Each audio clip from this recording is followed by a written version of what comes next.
Magandang araw! Ang ibabahagi ko ngayong araw ay ang akdang Liyonggo, isinalin sa Filipino ni Roderick P. Orgeles. Magbasa, makinig, matuto at magsaya.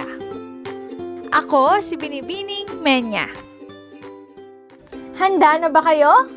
Tara na, umpisa na nating isa-isahin at pirapirasuhin ang mga detalyeng nakapaloob dito.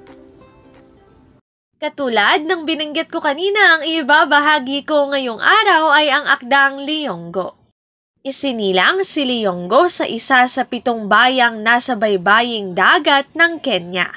Siya ang nagmamay-ari ng karangalan bilang pinakamahusay na makata sa kanilang lugar.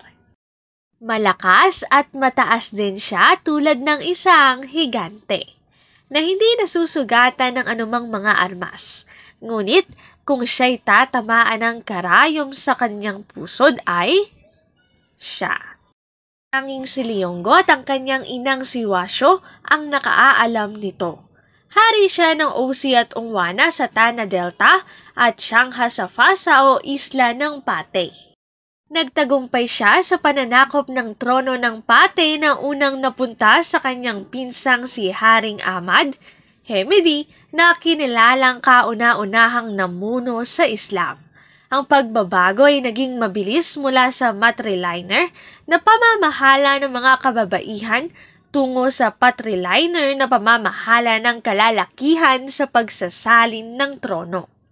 Nais ni Haring Ahmad na mawala si Liyonggo kaya ikinadena at ikinulong siya nito. Nakaisip si Liyonggo ng isang pagpupuri. Habang ang parirala, refrain nito ay inawit ng mga nasa labas ng bilangguan. Bigla siyang nakahulagpos sa tanikala na hindi nakikita ng bantay. Nang makita ito ng mga tao, tumigil sila sa pag-awit. Tumakas siya at nanirahan sa watwa kasama ang mga taong naninirahan sa kagubatan. Nagsanay siyang mabuti sa paghawak ng busog at palaso na kinalaunan ay nanalo siya sa paligsahan ng pagpana. Ito pala'y pakanan ng hari upang siya ay madakip at muli na naman siyang nakatakas.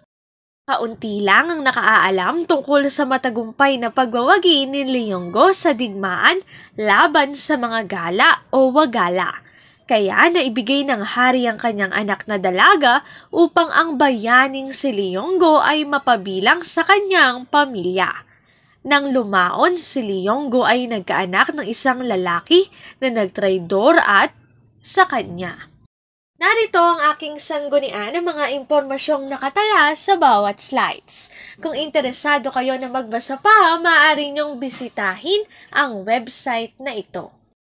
Liyonggo, isinalin sa Filipino ni Roderick P. Orgeles.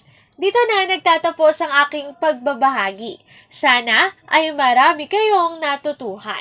Muli, magbasa, makinig, matuto at magsaya. Ako si Binibining Menya. Paalam!